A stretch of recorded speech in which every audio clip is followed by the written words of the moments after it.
menapa srana ing kedah kula caosaken pusaka keris dapur kala wisani taosna pinangka kanggo paken cenging rembug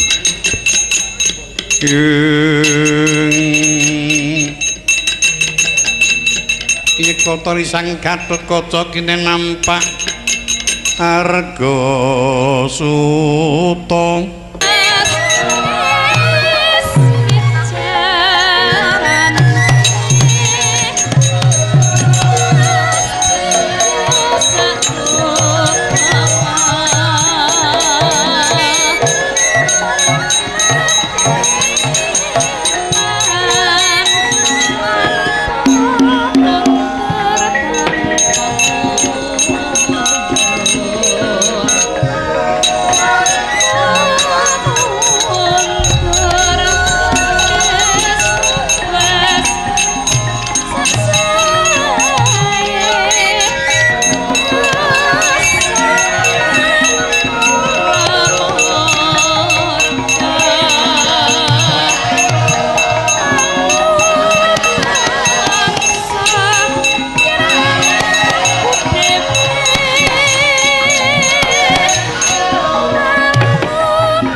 Tinon ing pamiyat busana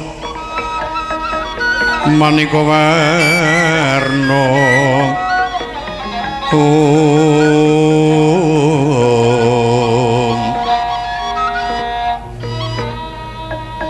renggeng kencana abro bandira layu kumitir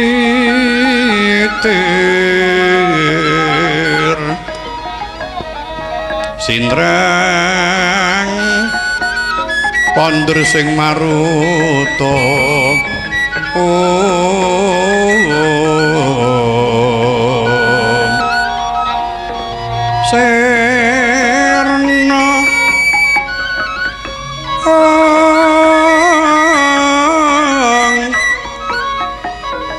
kumaraning wiyat mangkian kumlebeting dwaja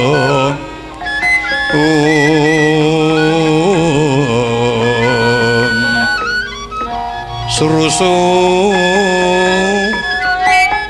brastra kayu kaprapal ron mawuran jaing siti ron mawur kaduping angin kukila bubarsu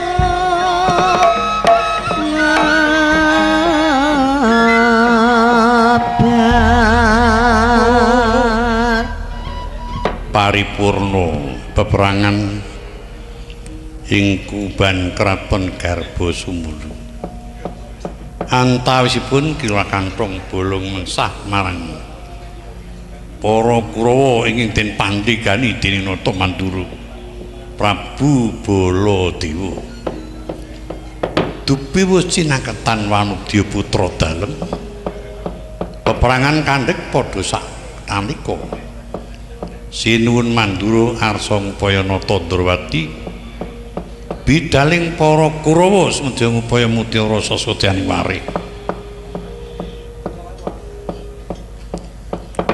kosok baline Kira Kanthong bolong nyengkaken genya lumaksa upama ta bisa kaya diuncal-uncalke jumangkae ngampe daya-daya tumeka kayangan Trisila Geni minggah wukir sengkan-sengkan anut bambing kaprel mamiring nerajang sulka mapit mergi kang sempit wis kesulak ing dalu Surya datan kaeksi swara kutu-kutu walatega manika warna ingkang kinar dedamaring laku ngkumaping lidalan tatit setindak noleh sejangkah mangu sigeg inggih wonten madyaning wana kocapa kang pinangka sinambeting cinarta ing lenggah wonten ing kraton Dwarawati Prabu Sri Kresna dinadhep inggih putra Raden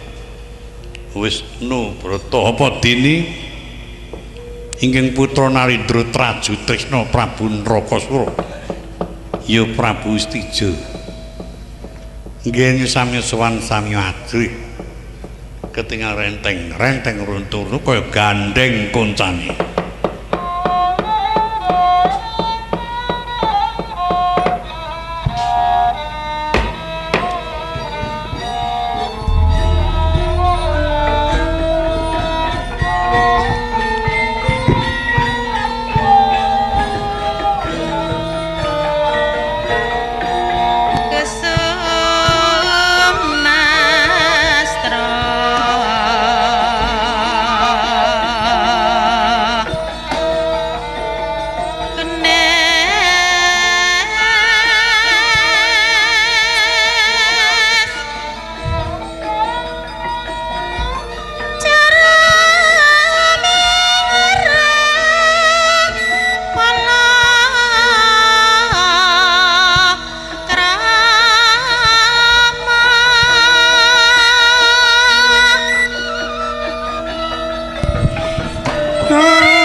makanira sang nata tinun saking mandrawa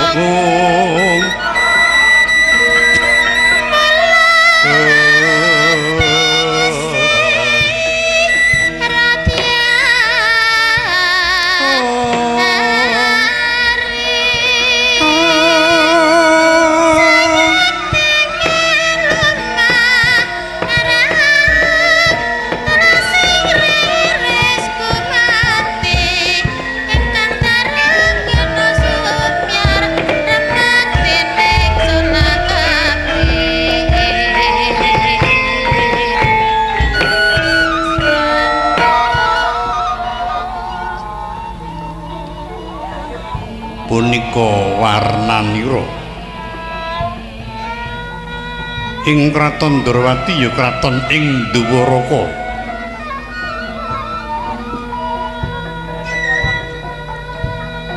senajan kraton Ndrawati datan sepintena gengira nanging klebu kraton iki sampun sepuh patut yen to den kondangaken pangleburing angkara murka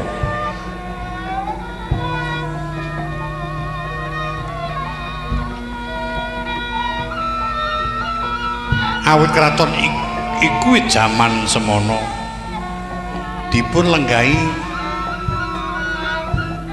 Wisnumurti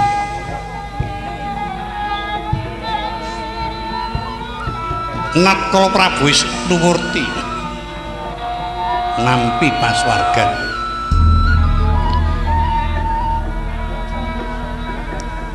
ingkang kelenggahi kraton Ndrawati Nalendra Gandharwa ingkang kepanjejuluk Prabu Udakala Kresna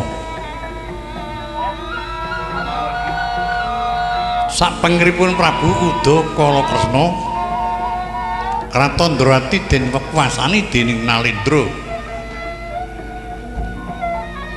ingkang mestaka Dwipangga ingkang kepanjejuluk Prabu Getah Banjaran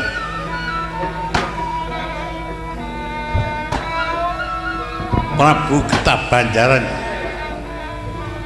musna ingkang wasani Nalendra Ndrawati Nalendra sepuh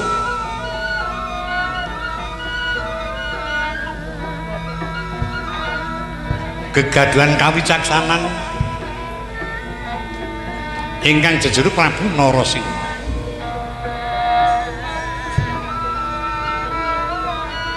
sasampunipun Prabu Narasingha negara Ndrawati den asta putra Raja Mandura ingkang asta pusaring adil ing Ripalenggan punika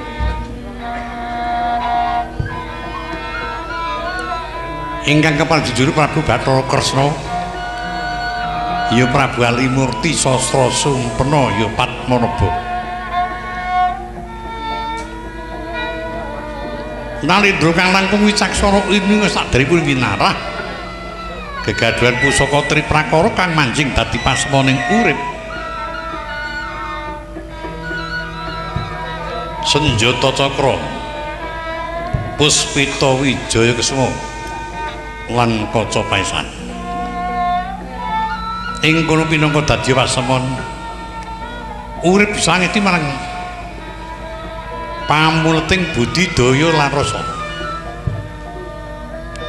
rikala ngrasa keprabon ingkang sinuwun lenggah mengkraken para abdi bedaya ing wonten pasiban netepi kewajiban ingin tansah secaketan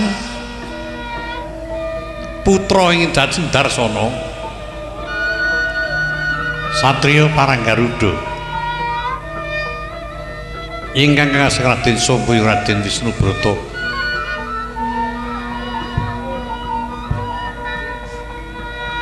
sumungkeming paswanan suku Jaja teken janggut ngapurancang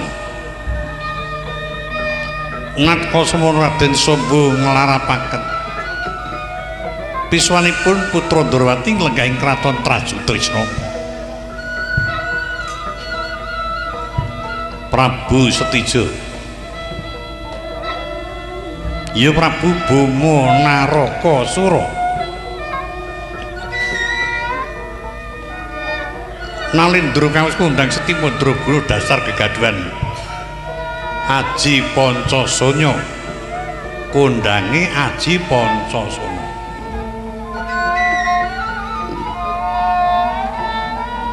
Kena lara luputing pati. Prandini datan Darbi Watak ingkang kongas. Datan Darbi Watak ingkang kumalungkung. Lenggah jajar wangkang paman Raden Sencaki Raden Rasmindra. Raden Singomulang Jaya kang mungging pangeran. Sang Nindya mantri muka pangarsa.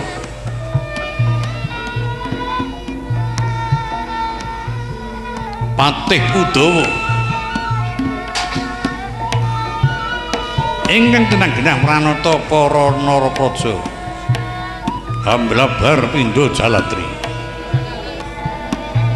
Sirep paseban bendhike panca jamyumi wangkung tanpa tinabuh minangka kurmatipun ing sinun yen topin jusine apa ing pun harsa kadar pangandikan kepareng ruci tanggri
bala kang tumingal campuh perang kang samya medali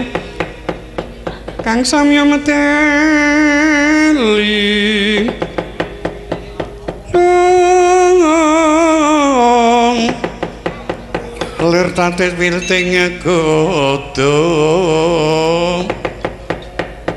danyangkung manguncang niti benjang sangat dimicil latinyo medali wuwus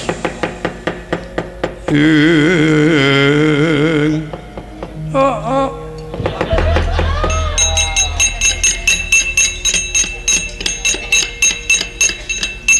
aku tak takon lho kok dadi kok muni oh iki muni wae wong tekate ora memangane kaya iya Guk Lun aku tak ngendikan kowe menengo sikeki kowe menengo rasa omong apa-apa sinambi karo mangan-mangan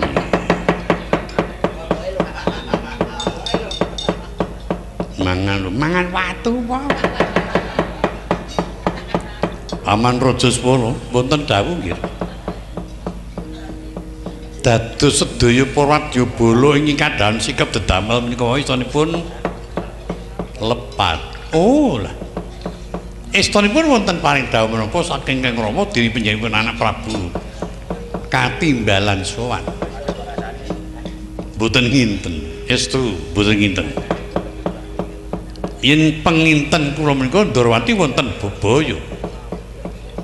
Nanging jebulipun boten. Isinipun kula Katimbalan Majeng niku adawan nglamar adi kula Samba badhe pun palakramaken. Oh ngaten. Ewa dene man putri ingkang kekasih Dewi Indrawati pun Probati menika mboten namung setunggal kalih tiyang nanging saged kelampan ratu-ratu Mancanegari. Menika ki badhe mboyong wanita kasebat. Sebabipun menapa kok kangge perbatan kados jagat menika namung sak godhong kelor janipun ngaten. Nanging Rama kagungan pamanggih. Gandeng wedam menika negari Ngamarta menika nampi pepeteng. Miturut saking sasmitaning sawata imanjing dhateng Pralan Pita. Menika saged tata titi tentrem menawi boyong wanudya wayu. Pun Indrawati pun Probati. Ewa dene para putra-putra Ngamarta mboten wonten ingkang gadhah niat palakrama mila ajeng keng putra yukup kadang kula Yai Samba ingkang badhe pun palakramaken. Ngaten. Kula suwun kan sanget Wadyabala Jawa, Wadyabala Gandharwa pun kempalaken pados tuturi lampah kula. Angampil upacara banyak dalang kangge boyong wanita kajengipun bombong lajeng siyaga tata-tata plangke jumpana tandukremul. Dedamel pun simpen ampun ngantos ketinggal mangke mindak dianggep prajurit bakal ngulur perang. Oh iki ngaten. Kepareng ingkang Bapa nyuwun pawin bidhaken wajibipun atos-atos.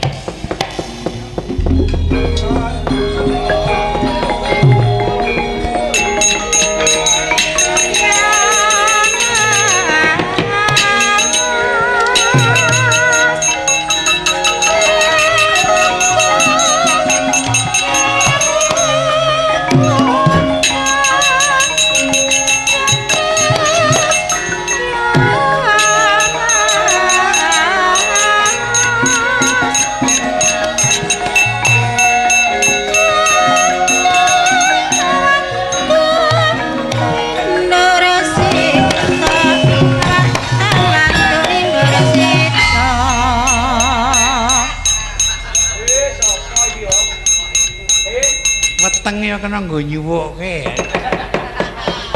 Iya. Ngopo, Guk? Kula wektu niki rumangsa bombong lan bingah.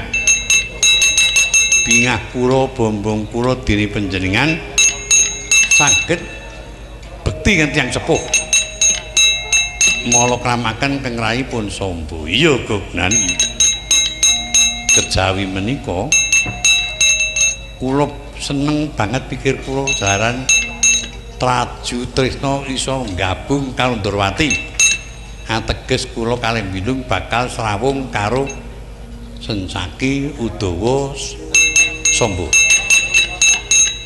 apa sebabe wedi wingi-wingi niku sing nglototke niku raja-raja sing teng cengenges nika angger kepethuk Sencaki mesti gelut duantem lha kula ketir-ketir nek panjenengan ora kelakon wong keponakan mulane kuwi kok ya seneng lu awake dhewe iso nderek Sencaki kok ngene Kang nek gugu aku aja cerak-cerak karo Raden Sencaki jalaran miturut naluri ya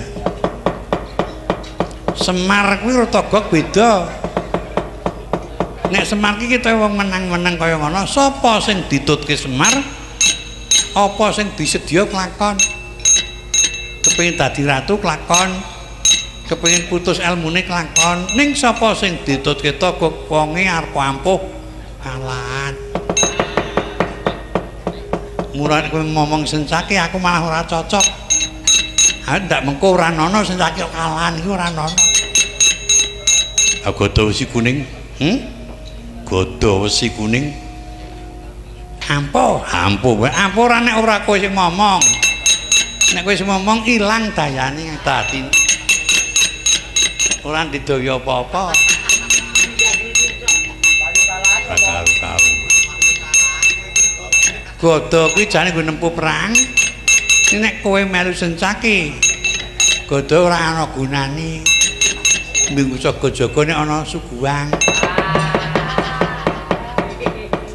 Tak buang kali mati kowe. Togog, Lur. Aja rembugan karo adimu Wilung. Sing bakutut kuwi lakuku kok monggo prodekku yung-yung.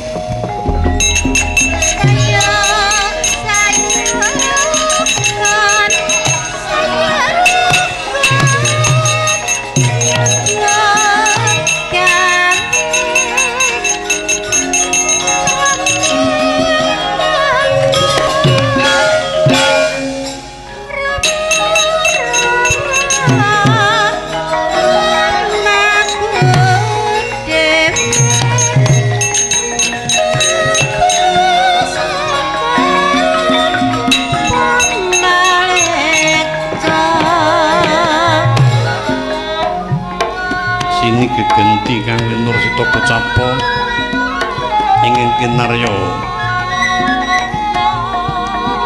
sinambeting cinarita iki lenggah wonten ing Madukara Raden Janaka ingin aku semanten nimbali kang putra Gatotkaca tanpa wonten kawula kang sowan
panjrah lir sang puspitorum katiuping samira ana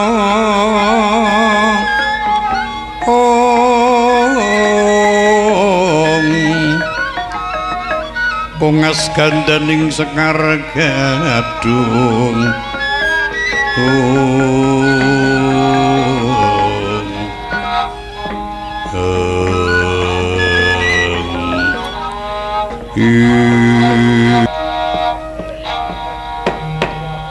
Atmaja kunggir Gatut Kaca aja kaget kulup tak timbali paman pepunden kula sangat anggen kula kepengin mangertos menapa ing minangka dugitan begali dene paman nimbali dumateng kang putra pringgondani tanpa kanyana-nyana sumurpa kulup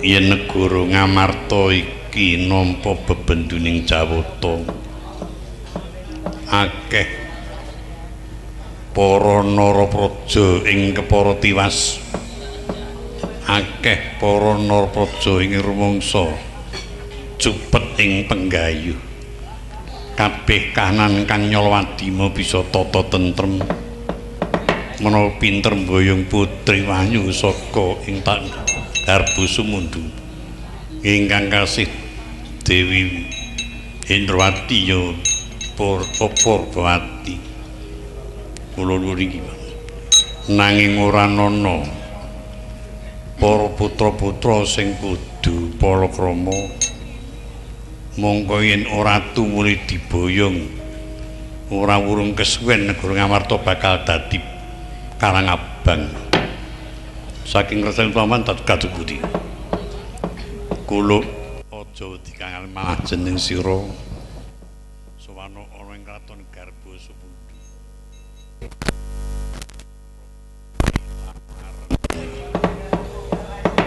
ing calon badhe diundhapaken sinten paman aku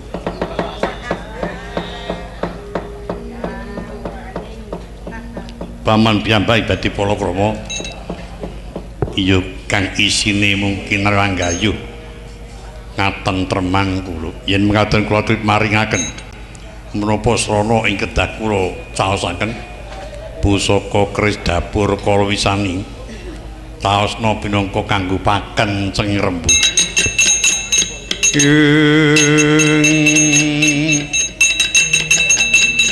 Ika Tarisang Gatut Kaca kene nampak Arga Suta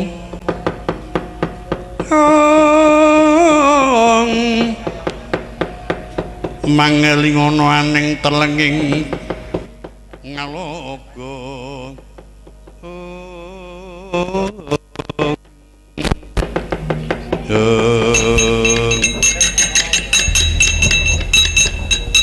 kejawi saking menika paman ingin putra nyuwun pamit kepareng bidhal sak menika daya saged boyong putri sing ati-ati Gatut Kaca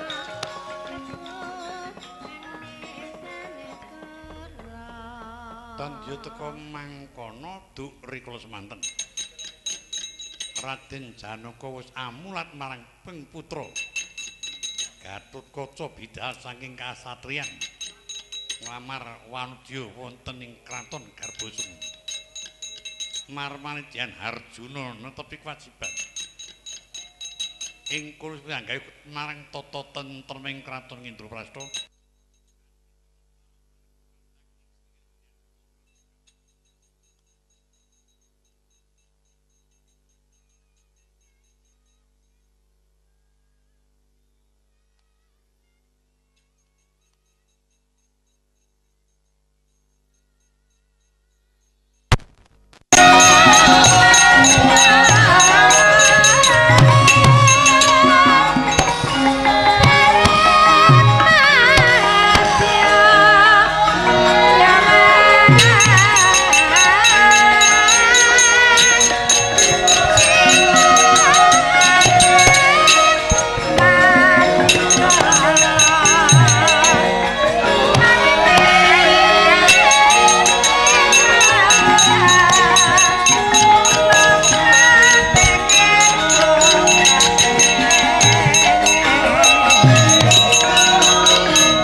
mangkiat kurta sang Gatotkaca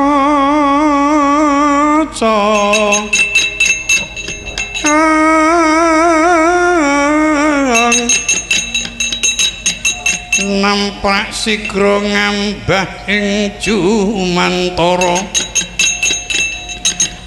mulat mangandhap tumingal Prawadyabala ngawangga tumiyu saking akasa sang Gatotkaca miris sang Adipati Karna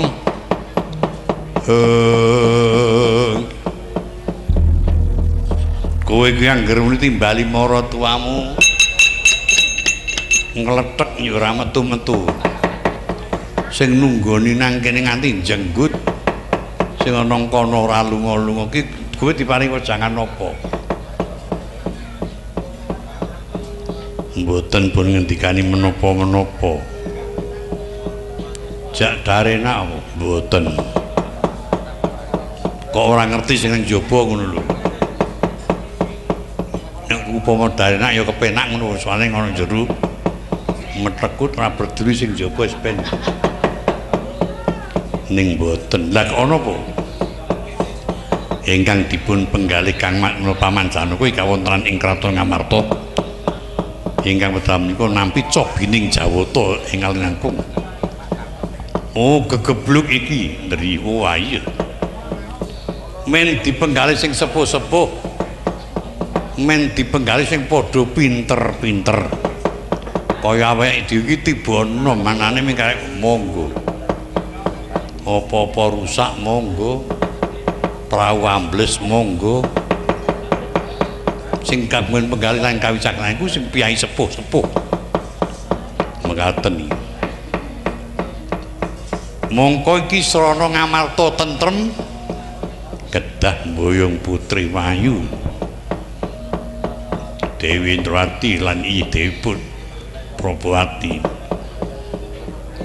nah rak ngono paman yo ngendika bab kuwi mekaten lan saking ngene gandeng rikala dirembug kuwi manteni sing calon kanggo gawe srana mboyong putri ki ora ana kowe wae po boten mangket nek diajeng pergi wae muring-muring no Kang Mas Mas ora iso kowe iki ngerti dhewe aku mbayumu kalah ta kan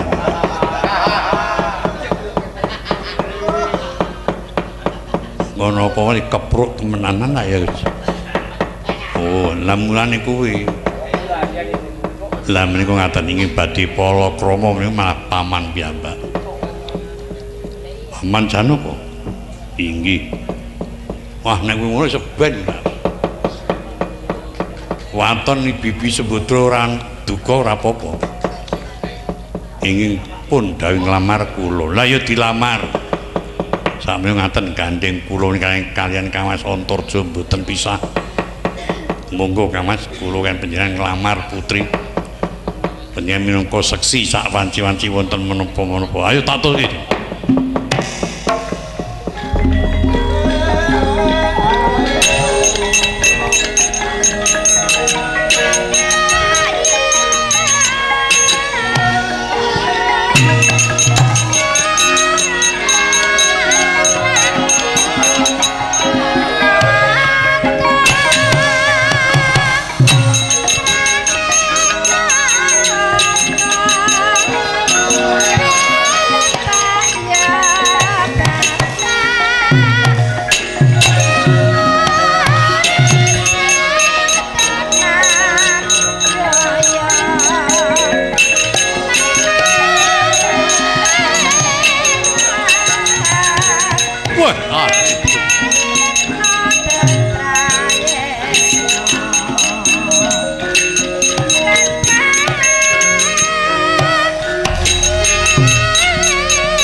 Adikku Di suwe ora tau ketemu kangen pun Kakang. Padha slamet Gatotkaca. Nuwun pangidun Koko Prabu kados manggih Raharja. Sembah bekti kula kunjuk. Ya pun Kakang tampa tiba padha-padha. Lah Dimas iki ngerti ndak ana ngendi lan saka ngendi? Wangune kok kaya wigati temen lakumu. Malah ingin badhe nyuwun prisa menika kula. Koko Prabu badhe tindak dhateng pundi kok rada nyolowati. Oh iya. Mestine yen pun Kakang Waloka Dimas Gatotkaca ora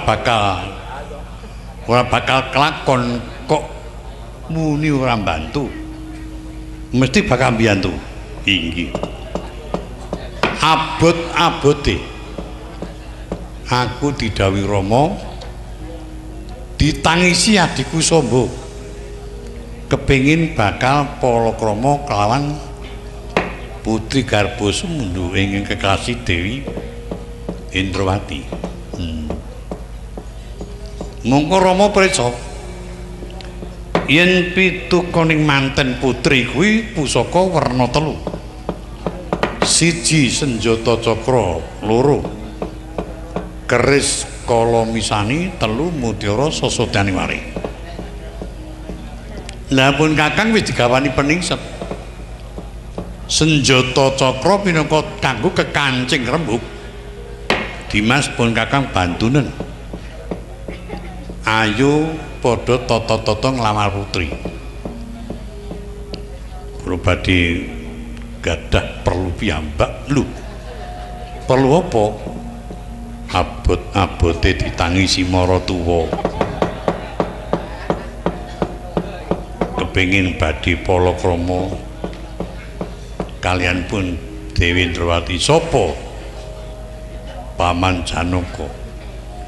Kula pun dibetani manjer pinangka peningset duwung kala misani. Ngene ditak kandhani yen Paman Janaka ngono sepisan wis penjan sepuh sing angka 2 garwane iki ora mung 2 akeh sing ngladeni Paman Arjuna.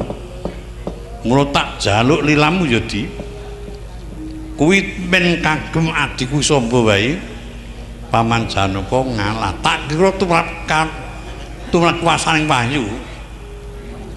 Tumrap kuwasaning wahyu ora ana bedane. Lenggah ana Ndrawati karo lenggah ana Ngamarta kuwi padha. Karben lenggah Ndrawati wahyu kang wujud manungsa. Paman supaya ngalah ya Di ya. Sami ngaten iki mawon. Sisan sing ngalah Kang Mas Samba sing urung tau apa-apa. Ngesake yen Paman ngantos kagol menika mangke kados pundi kawontenipun Paman Arjuna. Kuwi kira ora edan lho. Lah nek Paman to wis kagungan garwa sampun. Lah ben ngalah mboten saged. Malah ngawon Kang Mas mumpung durung duwe.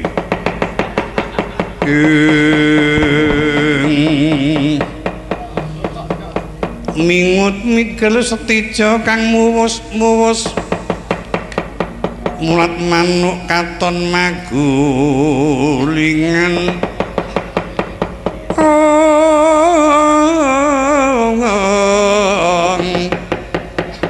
aning inggiling taman madu gondong Gatotkaca kula Kang Mas yen krontak prenggake becik ngelau putri bakal tak jaluk karben kanggo adikku yen saged Koko Prabu ngawon putri badhe kula saosaken Paman Janaka iki murung-murung kriwian dadi grujugan perkara sepele iso dadi kerengan ora apa-apa kerengan biyen ya mungsuh saking walah ta bareng mati babu.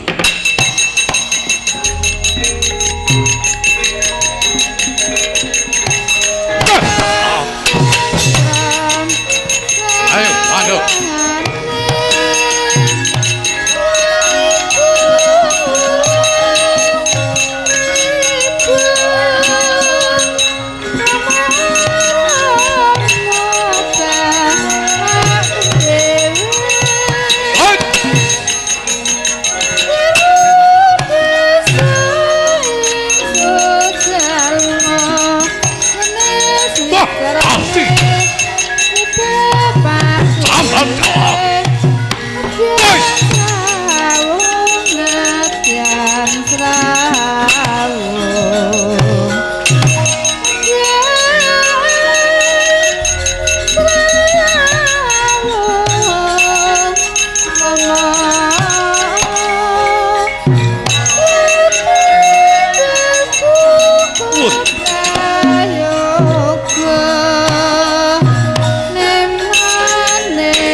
Mangrakiting nawasa sangka macarana jagatnya kinarya momong salirane ingkang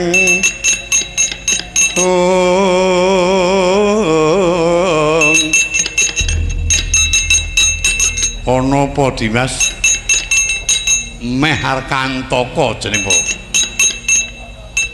Kang Mas ketiwasan sebabe kula pinanggihan Koko Prabu Ndrakasura jebul menika pun nutus kalian Wa Prabu supados nglamar putri wonten garba Sumundu didhawuhke karo sapa Kang Mas Samba. Oh wis duwe pusaka senjata cakra mekaten ya saking ngene di sedulur urusan sing pokok awake dhewe gayu-ayu setija dudu tanding tak tandingane